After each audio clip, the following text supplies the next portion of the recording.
Hey.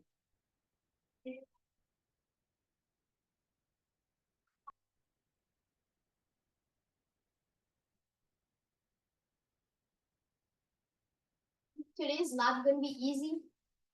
I don't think it's too hard. What is the hardest lab in chemistry? Lab three? No. We've got some. Well, I mean, we're gonna have some with more calculations and stuff later on. I think the ones that, if you're talking about like the lab itself, we do have several titration labs with burettes, and those you have to have a lot of patience for. Like Lab three was the hardest. lab 3 had a fair amount of math. But the titration labs, you just have to be very patient because like excuse me. This morning I'm like, you have to take, like you'll be adding an acid to a base and you're adding it one drop at a time and you have to swirl the flask. And when you get to a certain point where the pH level changes and the color of your solution will change very rapidly, but it takes a long time. Like I think the last time we did it, I think the average was around like 230 drops and you have to count them all.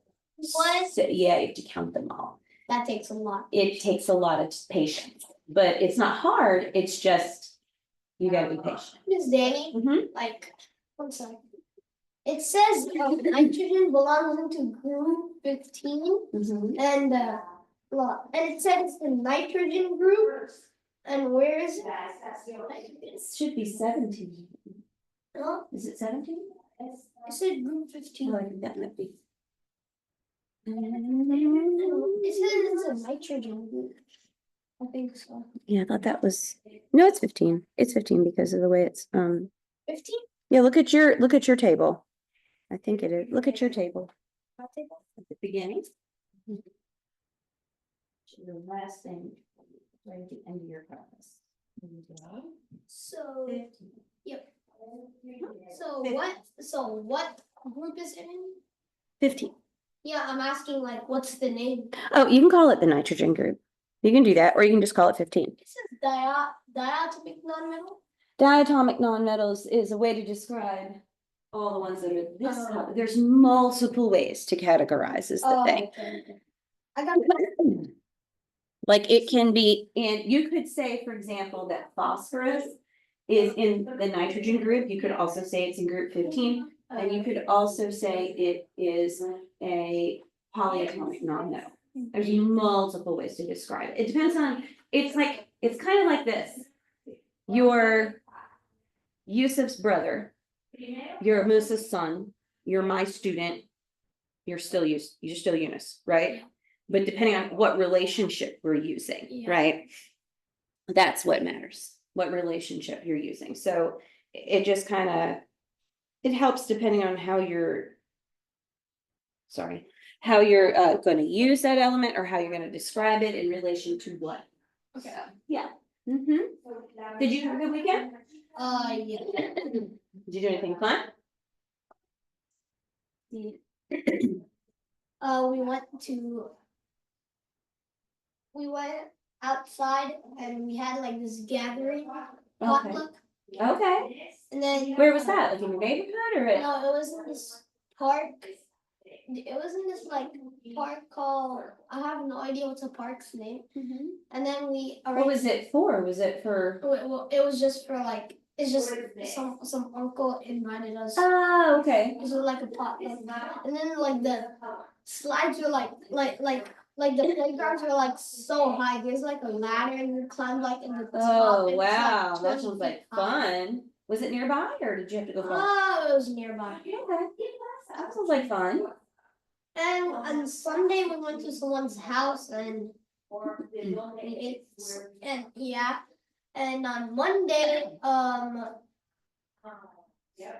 it was just normal. Yeah. And next Saturday it's my grandparents are going back to India. Oh, okay. So they did get to see. Yeah, they came like around April.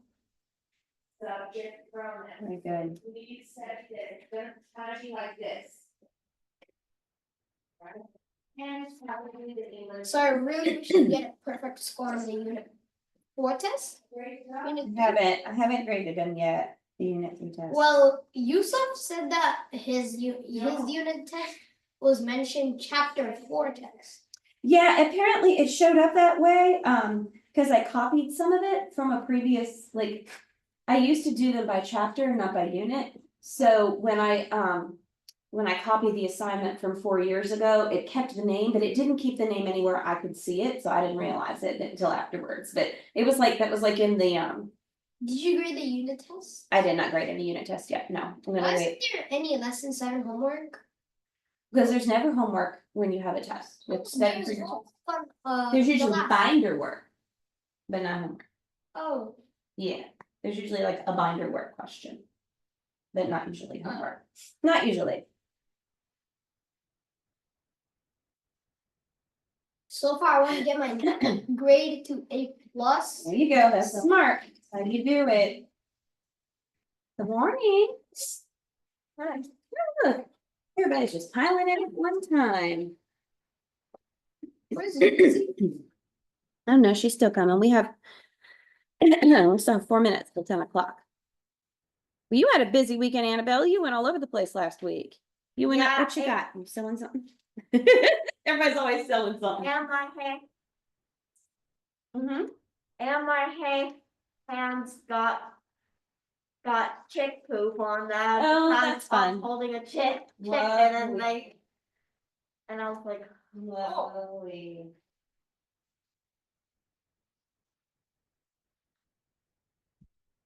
Thanks for this, girls. My dealer that I used for years, my cookie dealer, she switched to BSA. Then I don't get cookies anymore.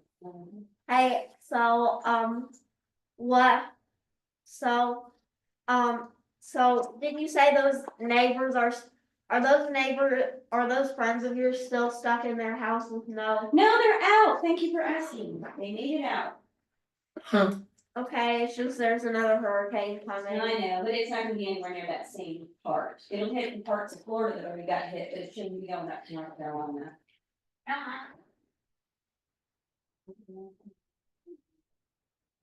Yeah, one of my favorites. Spicy, that's. Oh, these are not bad nuts. Nuts, not pretty.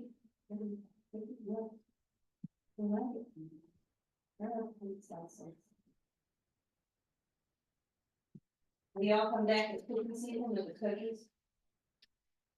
Wait, is next week Tinker Day?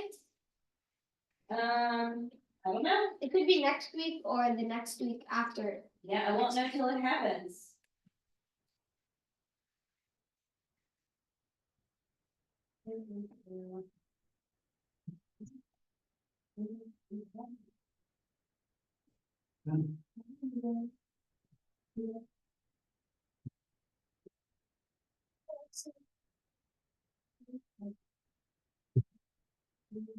Miss Danny, Yeah, is this the last lesson of unit 4? The second last. second last, unit 4. Thank you. Will you come back with cookies when it's cookie season? Cause I need cookies, cause I'm telling you, my dealer left the whole thing. Actually, she was the first girl in her BSA troop to get her eagle. So good for her, but I don't get my cookies anymore. I'm Well, a Girl Scout too, and cookie season is my favorite part of being a Girl Scout. Like I love just like doing the cookie stuff. So like all that. We all can go to senior citizens. yeah. I used to be really excited when they'd show up at church with the cookies, but she hasn't done that in a couple of years. Of course, she's a senior this year anyway, so that would have been the last year of cookies from her as it goes. Miss Danny, is Bailey in Georgia Tech? No, she's at Georgia State. Oh. Mhm. And she was apparently home last week for a little while You visiting. know anyone who's in Georgia Tech?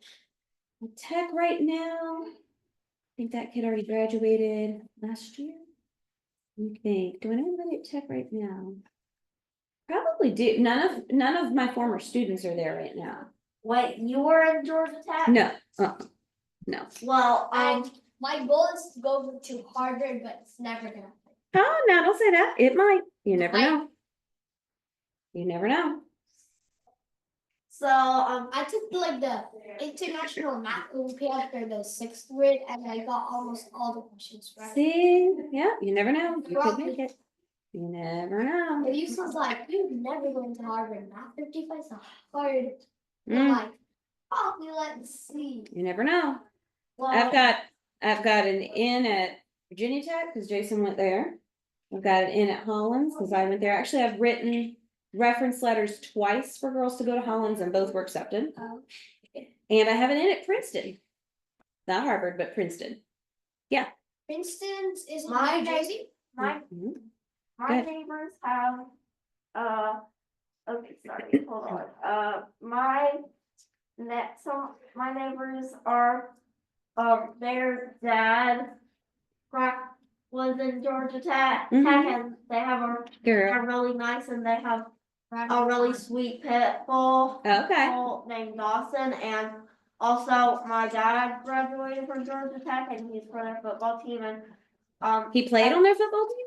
no. Oh, he no. just wants to watch their football. Yeah, and Yeah. he, and also my uncle, his brother, worked there at some point, and Mhm. also he went there too. Yep. I know a bunch of people who've gone there. No, my Princeton Inn is interesting. My mother's great uncle, so my great great uncle, was president there for 20 years. And he was president there during their centennial event when the university turned 100 years old, which were also the Albert Einstein years. I think So it's kind of cool. my neighbor's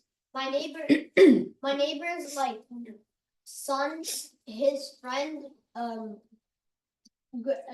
graduated from South Forsyth High School and went to Georgia. Yep. The Princeton stuff is neat because there are historical pictures of their centennial event and they invited people. So we have a picture of my family member standing with President Hoover, President Eisenhower, and President Truman, who all came to that event. And walking in they had a big parade, walking in the same parade with Albert Einstein, which is really, really kind of cool. So yeah. Yeah, when Albert Einstein left Germany before World War II, he ended up settling at Princeton University in New Jersey. He was there for many years. Yeah, and Harold was there at the same time. So actually, it was really sad. Last year, my mom's cousin, so she had one of our heirlooms from him. It was a desk that Princeton gave him. It had been in his office during his 20-year tenure as president. And when he retired, they put a plaque on the desk and gave him the desk as a gift. And my mom's cousin had it for the last, I don't even know how many years. Everybody's had it. It's been passed along and they had it. And they were moving and they couldn't take it to their new place. So we tried to get it like down here, but it was going to be so expensive to have it shipped here because they're in Canada. So it was going to be like a real big deal. And we ended up not being able to get it, which made me very, very sad. But some neighbors of theirs took it for them and said, if you want it back ever, let us know. And I would really like that back because I'm sure there was a point where like Einstein sat on one side of the desk and he sat on the other and they had a conversation and that's cool. I would like that desk. All right, let's roll, people. All right, are we ready? Ready? Are we ready? All right. We're getting closer and closer here to our end of the quarter, right? Lesson 9 is our last lesson for the quarter. So that means yeah, I'll give you your midterm review. The midterm review packet, yes. But be sure that you're checking your grade book and that you don't owe me anything or that I have marked everything you think you've turned in. Like if there's something you think I should have and I don't have, you need to let me know because you don't want that to be on your progress report. Yeah. Did you get my email? I did. I responded this morning. I just told you I would take a look at it. Have a look see. All right. So today we are talking about, yes. I love those cute videos of Ozzy playing keepy uppy With the ball, with the balloon. That was funny, right? balloons and like also He's the crazy. and I put on Facebook. and the Skittles, like he's so cute. I'll show you real quick the balloon. So I hosted a Tinker Day party for my college for alumni other graduates, right? And it was fun. That was Friday night. But the dog, like Talk to that again. I had a balloon I was gonna put on the front porch, on mailbox, sorry. And Ozzy got a hold of the balloon and then he also afterwards he got a hold of the what's it called? The crepe paper and messed with that too. But like see he Aww. yeah, he had a lot of fun with the balloon.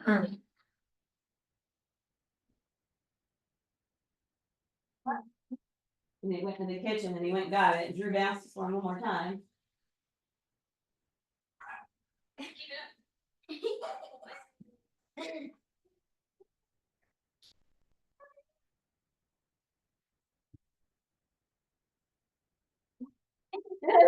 Yeah.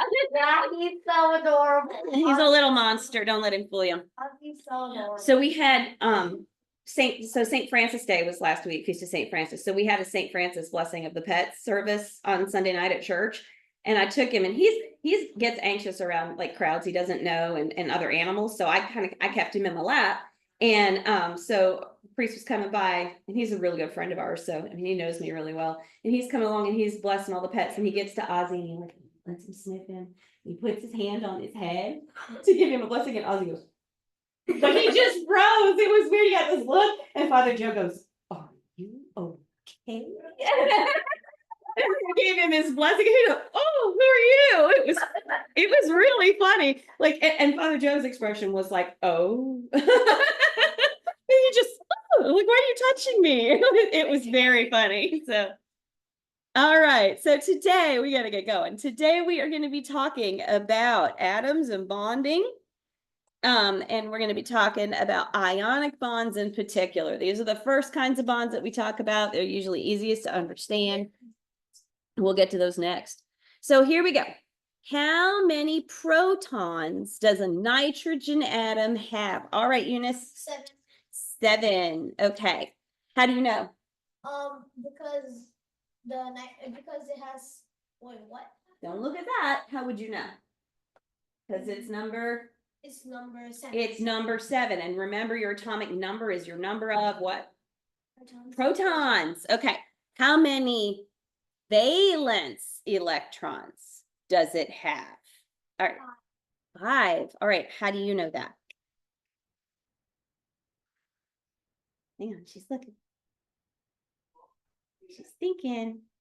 Well, what's in this diagram? What is the diagram show? They're the dots, the Lewis dot structure. And Yeah, there's it can be called an electron dot diagram or a Lewis dot diagram, but it shows you how many electrons are in the valence. What's the valence shell? What does that mean? It's the electrons. It's the outermost shell, right? So if nitrogen has 7 protons, how many electrons does it likely have? 5.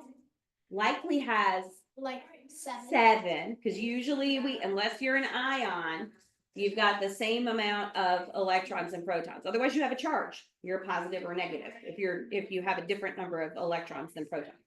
So if you have 7 protons and a nice neutral atom, you're going to have 7 electrons. The valence are the ones that are furthest away from the nucleus, and those matter because those are the ones that do your reacting. So is nitrogen reactive or stable? What do you think, Everly? Were you going to answer? No? Were you going to answer, Lucy? What do you say? You say it's stable. Why do you say it's stable? She's not sure. So it's actually reactive. And here's a way you can tell. How many valence electrons, anything past helium, which has 2 electrons, how many electrons do you want in that outer shell? 7. You don't want 7. How many would it take? The top part is full, right? There's 2 dots there. And then there's 1 dot the rest of the way around. So how many electrons do you want in your valence? Do you know? Usually you want 8. 8 will make you happy. These guys all have 8. They don't interact with things because they have 8.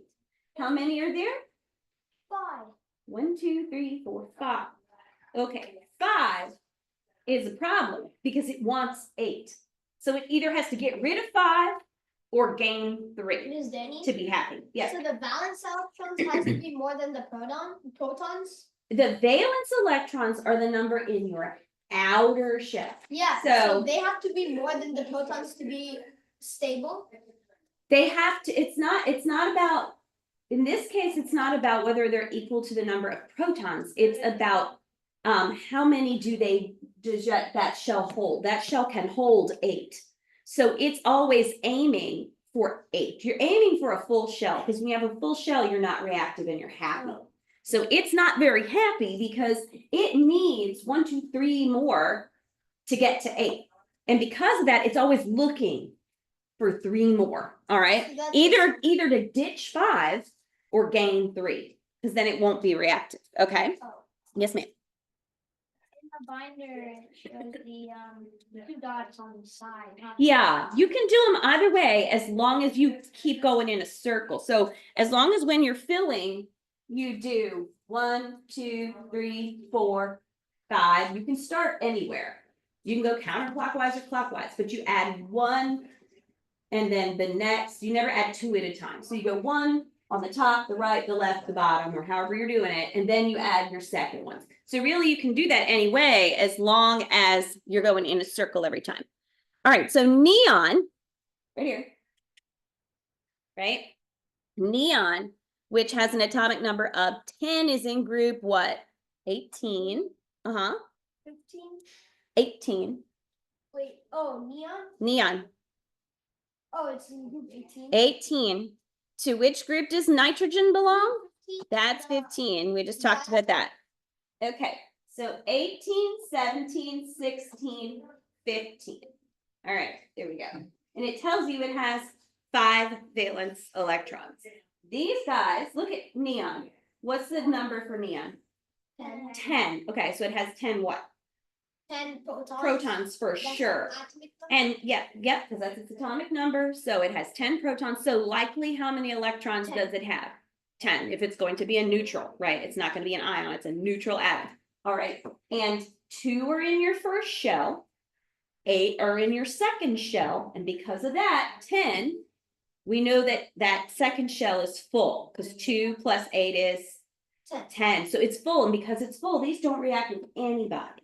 All right, but these guys here are going to react with things because they don't have 8. So the element right below nitrogen in the periodic table is phosphorus. So how many valence electrons does phosphorus have? 5. She says 5. How do you know that? Because of the group number. Yeah. Because of its number, I'm like And what's the group number? What did we say it was? 15. 15. What's the second digit in 15? 5. There's a clue. 15 has how many valence electrons? 7. 5 valence electrons. 16 has how many valence electrons do you 8. think? 6, right? And then group 17 has how many valence electrons? 7. Do you see it? 5 valence, 6 Oh. valence, 7 valence, 8 valence. Group 15, 16, 17, 18. That second digit tells you how many valence electrons. Remember, your valence electrons are the ones that matter because they're the ones that are furthest from the nucleus. All right. Will the properties of neon or be more similar to, I'm sorry, will the properties of nitrogen, be more similar to neon or phosphorus? What do you think? Nitrogen will be more similar to phosphorus because they're in the same group. Yes, they're in the same group, which means they have the same number of Valence electrons. valence electrons. Okay, so that's what matters. The same number of valence electrons, because your valence electrons are the ones that do your reacting, right? They're the ones that get involved. These 2 in this first shell, you got 2 in your first shell, and you got 8 in your second shell. There's 2 in your first shell. Unless you're one of these 2 guys, helium or hydrogen, then they're fine. They're just gonna those guys you're not worried about. You're worried about the ones that are out on the furthest from the nucleus, because those are the ones that react. Okay. An element's reactivity is determined by the number of what? What have we just said? Determined by what, Annabelle? Valence electrons in the atom of an element, those furthest from the nucleus, the ones that are doing the reacting. The force of attraction that holds 2 atoms together is called a chemical bond. And what did we call this diagram where the dots around the element symbol indicate the number of valence electrons? What do we call it? Did you know? You said it a minute ago, didn't you? No? Annabelle, what is it? Dotted diagram. Yeah, you can call it an electron dot diagram or a Lewis dot diagram. Lewis came up with the idea, so he gets his name on it. So you can call it either. Okay, either one is correct. All right, so negative ions form when an atom gains something. So think about this. What particle has a negative charge? Electrons. Raise your hand, Everly. Electrons. Okay, so what do you think an atom has to gain to become a negative ion, Everly? That a girl. It gains your electrons. All right. It gains an electron and it becomes a negative ion. What's the difference between valence electrons and electrons? So electrons are all of the negative particles that circle around an atom's nucleus and those little clouds, right? But your valence electrons are the ones in your shell furthest from the nucleus, and they're the ones that do your reacting, okay? So all the ones beneath it are kind of like protected by it. It's the ones on the outside that matter. All right, so if a negative ion is going to form when atoms gain valence electrons. So the formation of an ionic compound, a metal is likely to do what with a valence electron? What do you think, Annabelle? It's likely to form valence electrons? Because Lose. Oh, okay, let's think. Where are metals? Where are metals? Right? Here, these guys right here are metals. They're gonna lose, let's see, a valence electron. Okay, here's why. Lithium. All right. Actually, let's look at sodium. That's even better. What's sodium's number? 11. 11. Okay, how many electrons go in your first shell? 2. How many in your second shell? 1. Nope. I mean, Wait a minute. How many go in your second shell? How many 9. can fit? No, we said it. 2 2. in your first shell. Your second shell can fit how many? 9. 8. Your second shell can fit 8. 2, 8. Now we're happy. 2, 8 would be 10. That would be neon, right? Yeah. The next one in line is sodium. It's 11. How many does it have in its valence shell? 2. 1. Why? Because Hang on. She's answering. it's in the first one. Yeah, right. It tells you that there's one valence electron in this first group. Rows go this way, groups go this way. So it's in the first group. So you've got, if you have 2 in your second 2 in your first shell and 8 in your second shell for number 10 neon, then for number 11 sodium, you have 2 in your first shell, 8 in your second shell, 1 in your third shell. He does not want to be by himself. They don't like 1. 1 is saying, I need to get out of here, or I need to get 8 more because I'm unhappy. I need 8 in this shell, and it's only got 1. So it's likely to lose that electron, give it up, because then it becomes something more stable. Ionic compounds form because what kind of charges attract? Annabelle. negative. Negative charges, some attracted to what kind of charges?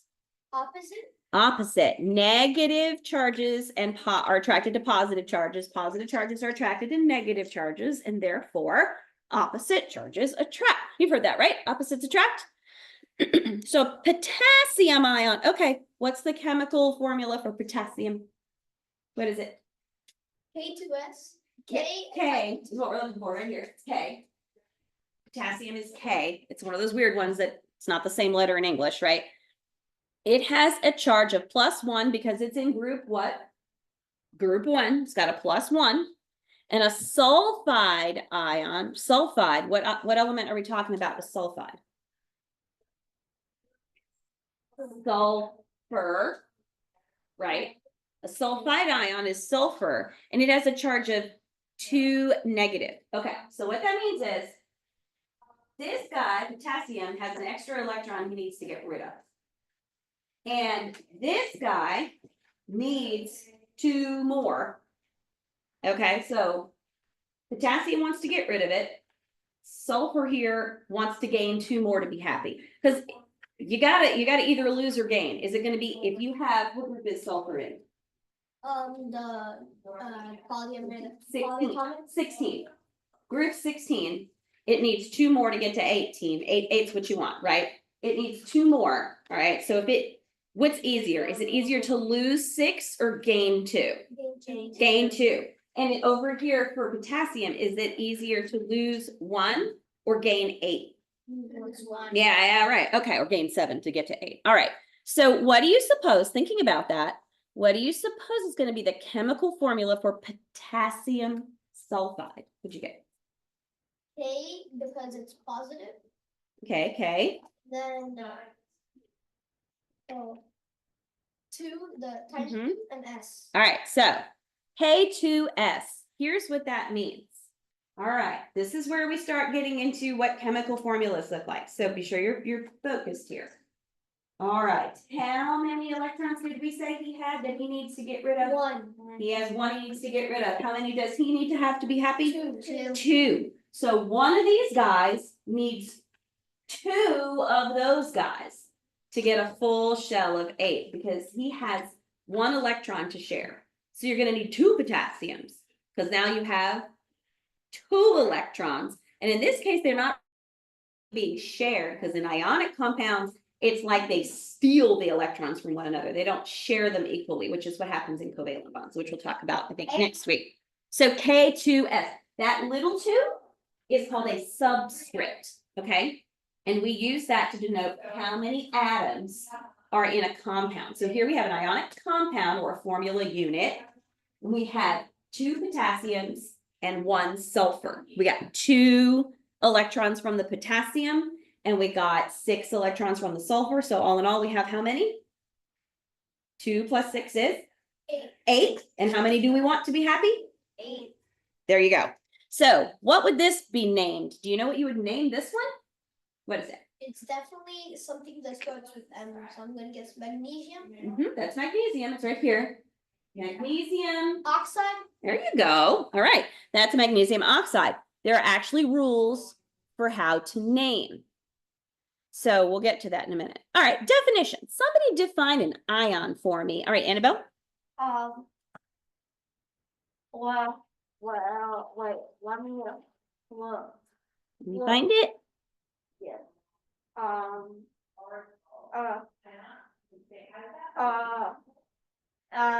ion is something that when atom loses a valence electron, it loses a negative charge and becomes a positive ion. And when an atom gains an electron, it gains. Yes. So it's when an atom loses or gains an electron. What was an isotope? Do we remember what an isotope was? It's another I word that has to deal with atoms. That's why it's important to know the difference. So an ion has a different number of electrons, and it will have a charge, positive or negative, because it has a different number of electrons. An isotope has a different number of neutrons, and it changes the mass, not the charge. So an ion is a different number of electrons, it changes the charge. An isotope is a different number of neutrons, it changes the mass. All right. So a polyatomic ion, does anybody have this one? Do you know what it is, Eunice? Ions that are made of more than 1 atom are called. Yep. Composed of more than 1 atom. Okay, we just stick them together. There's more than 1. All right, how about ionic bond? What you get, Annabelle? The attraction between 2 oppositely charged ions is called an ionic bond. Yes. So if you put your sulfur and potassium together to make potassium sulfide, which is what it makes, that is ionically bonded because that ionic bond is the attraction between the 2 potassiums and the 1 sulfide. Okay. What's an ionic compound? It's the substance formed. Is the substance formed from an ionic compound is called an ionic compound. Yeah, when you put a positive and a negative ion together, it makes an ionic compound. It's not a molecule.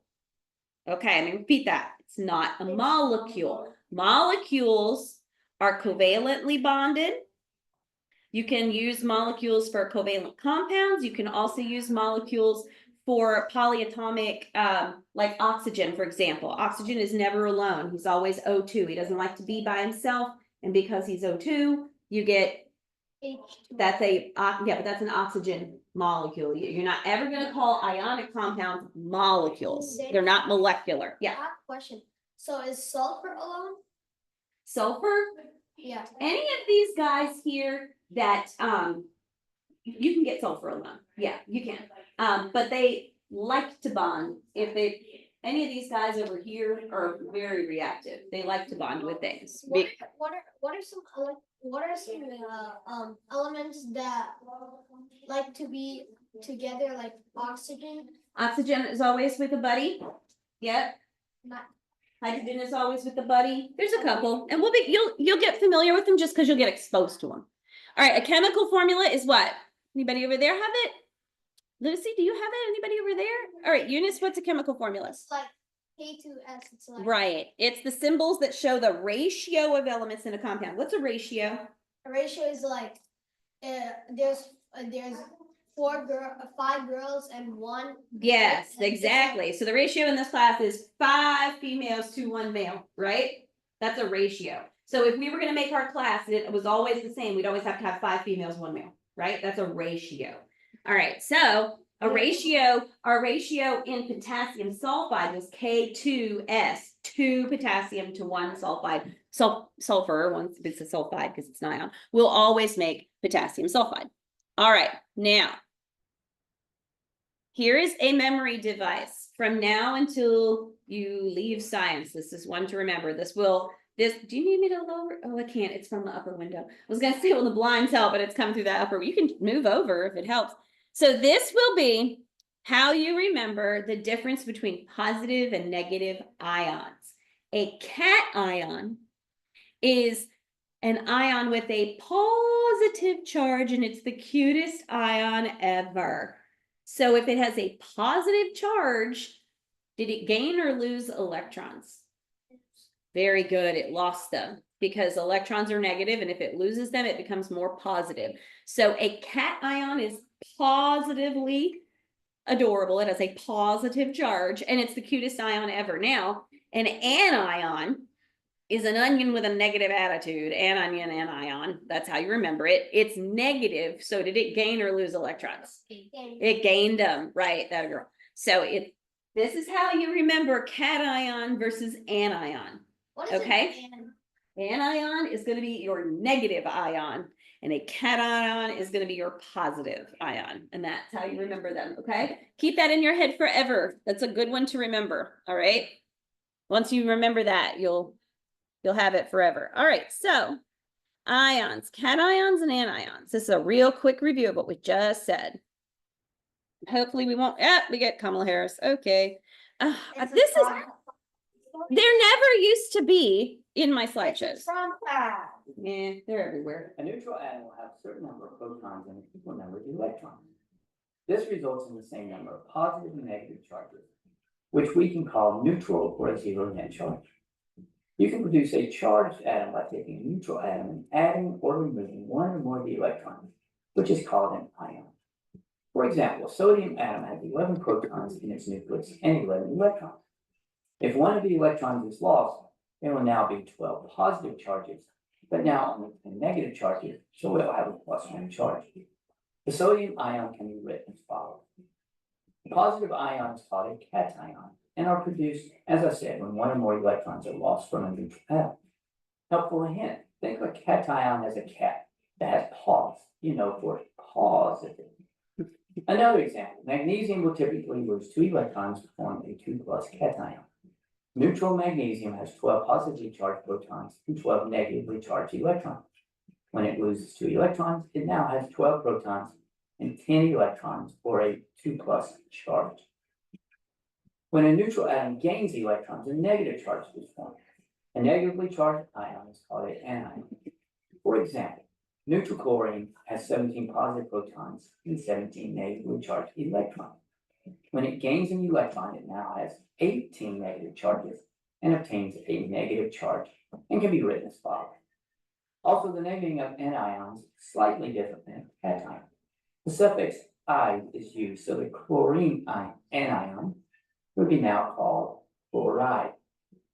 Another example, neutral oxygen has 8 protons and 8 electrons. Oxygen can gain 2 electrons, which results in a -2 charge, or an oxide ion, which can be written as this. Ions are never formed by changing the number of protons in an atom's nucleus. Isolated atoms do not form ions on their own. Most often, ions are formed when metallic elements combine with non-metallic elements.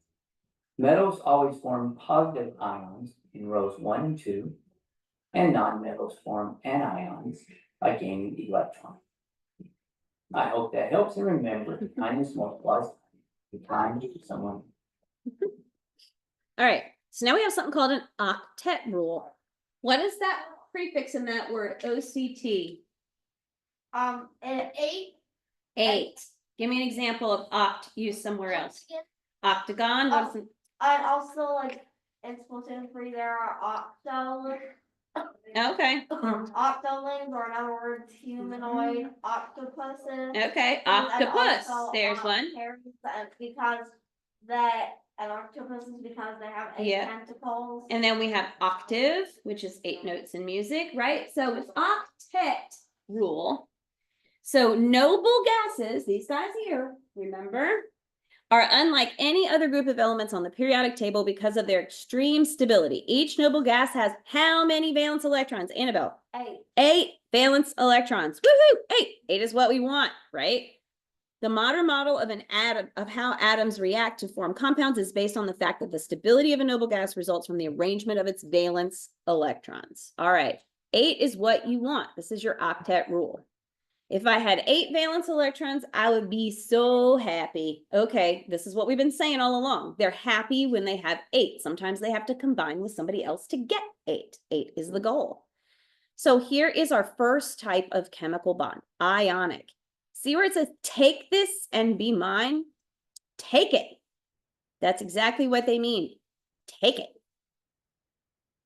So just take it, please. Don't mind if I do. Okay, sodium and chloride make sodium chloride, which is what? NaCl, table salt. Why? Because sodium has 11 and chloride has how many? Chlorine on its own has 7. And he wants to gain 1. He wants to get rid of 1. They join together and they form an ionic bond and they make sodium chloride, which is an ionic compound. All right. It's also a salt. This is a salt. See, this is a salt. Yeah, it's a pun. Get it? A salt. Yeah, there you go. This is a salt, right? All right. All of these are salts. Lithium chloride, sodium chloride, potassium chloride. Those are all salt. You get these metals and non-metals together like this, a lot of these ionic compounds are going to be what we think of as salts, okay? This is how they look. Ionic compounds form a crystal lattice structure. So these would be your chloride ions, and these are your sodium ions, and together they form this very, very rigid structure. And that's why they are so, we'll talk about this, but that explains some of their characteristics. So they form in repetitive geometric arrangements. See that? This is what salt looks like when it forms on its own in nature. And if you've ever looked at salt under a microscope, what's the shape of the salt? What do you see? Circle. No, they're not spheres. They're tiny cubes, tiny little cubes. And that is because it's this. That's why it makes cubes. Oh. Right? So you put your metal and your non-metal together, you get your ionic compound. And this is interesting. But if you were to try and run, so if you did physical science last year, you did this, Eunice, you recognize this, right? It's a circuit diagram. If you were to try to light this light bulb on its own with some just plain salt in a shaker, like run the wire through there, it wouldn't get you anywhere. But if you add that salt to water, what happens to salt when you put it in water? It'll be electric. It dissolves, right, in the water. It dissolves into solution. And what that means is those ions are now free ions. They're floating around. So now you have charged particles, so you can run electricity through it, which is what you're going to be doing in lab today. So poor conductors of electricity in solid form, but they're excellent conductors in a liquid or in a solution, okay? Now, see this structure here? They have what we call a crystalline structure, and they have high boiling points and high melting points. Next week, you're going to compare two solids that look nearly identical, sugar and salt. If I put sugar and salt on a table in front of you, you might have a hard time telling which is which without using some of your senses other than vision, right? Like you could touch it and you could look at it. You'd have to taste it to tell the difference. Another way to tell the difference is what we're going to do next week. We're going to check their boiling point, and we're going to check and see what happens when we heat salt and heat sugar. Okay. So salts and these other ionic compounds have this crystalline structure, which makes it really, really, really high boiling point. So the smallest unit of an ionic compound is the ion, and they don't have what? I said this earlier. They don't have molecules. These are not molecules. They have formula units, which represent the smallest whole number ratio of your ions. So NaCl is not a molecule. It's a formula unit. Okay. So they are also very brittle. Can you take, okay, have you ever seen the candy making videos where they take sugar and they like stretch it and they pull it? You ever seen those guys? Oh, It's so cool, right? Like I work with sugar when I do cake work, and I can blow sugar and make it into like globes and bubbles. And I think they do that with candy canes. yeah, they do, exactly. They pull it, right? Even though. Because sugar is not an ionic compound. Can you do that with salt? Can you heat some salt up and start stretching it? No, it doesn't stretch, does it? It's brittle. It's very brittle. If you try to do that to salt, it's just gonna break apart, right? See, look at this. Catch, thanks. He's giving him that electron. He's hanging on to it. They give up, metals give up electrons, and non-metals take up. Okay, that makes sense. Because how many valence electrons does he have? One.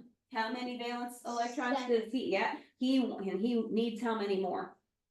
He needs one more. So he's gonna give it up and he's gonna steal it.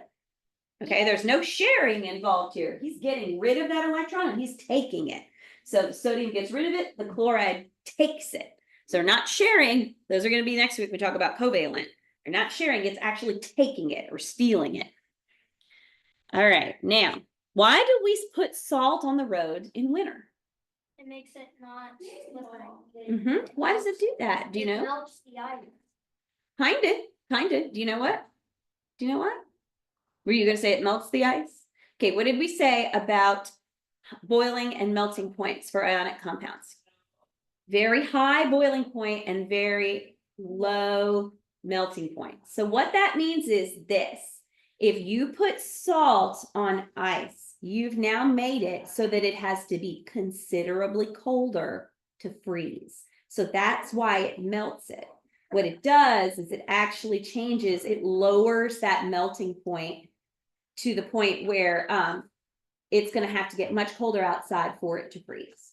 So that's why we put salt on the roads, because now we have water instead of ice. Now we also have salt, which gets all under your cars and makes a giant mess, but still.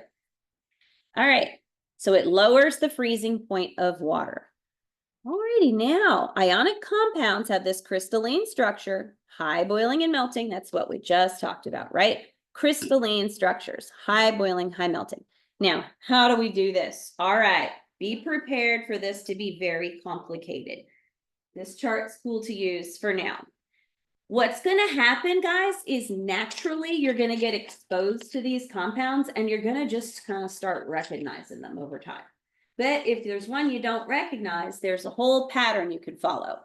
All right, so here's the first question you ask yourself when you're trying to name these. Is there a metal in the compound? Well, if there is, then the next question you ask yourself is the metal a transition metal? So this is a flow chart, right? We're following the arrows. If our answer is there a metal? Yes. Now we need to ask, is it a transition metal? Okay, if it is not a transition metal, then we count the different elements. If it's two elements, a metal and a non-metal, then it's called an ionic binary compound. Binary meaning two, right? bi means to like bisexual means like. Yes, they're binary. attracted to both. Yes, any Gender. bias too, biannual, right?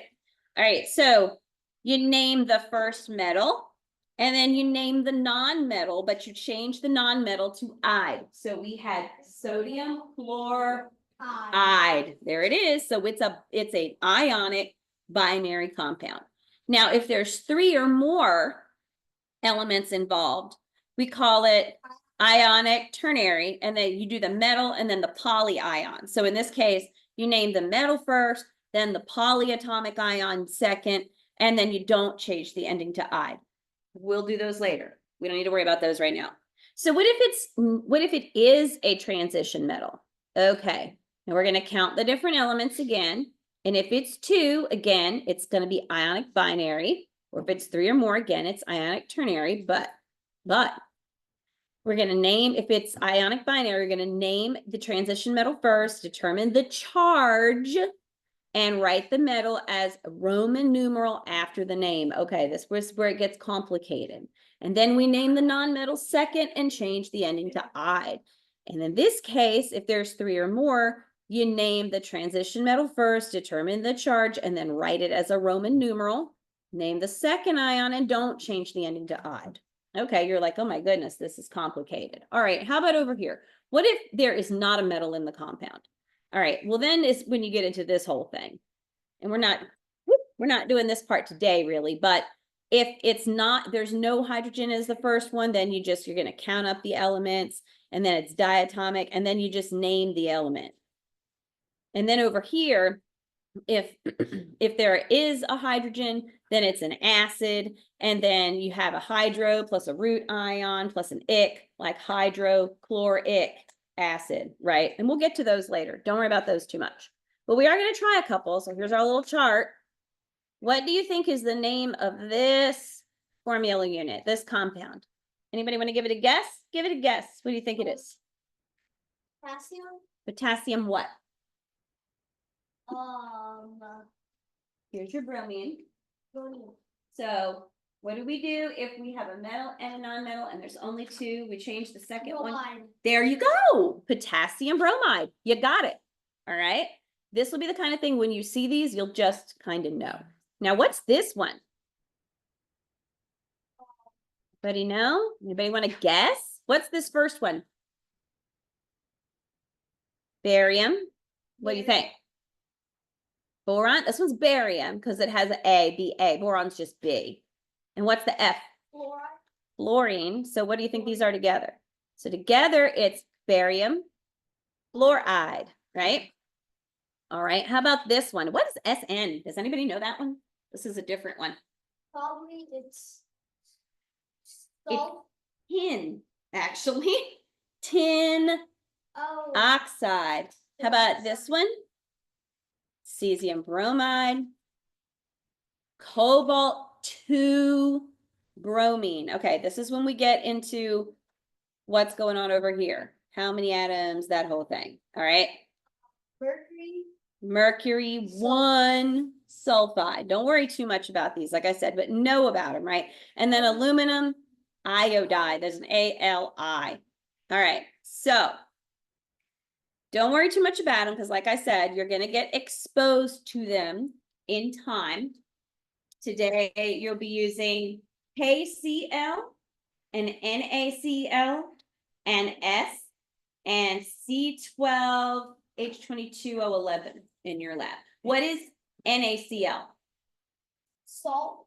What is it? Sodium. Sodium chloride. Yep. And what is KCl?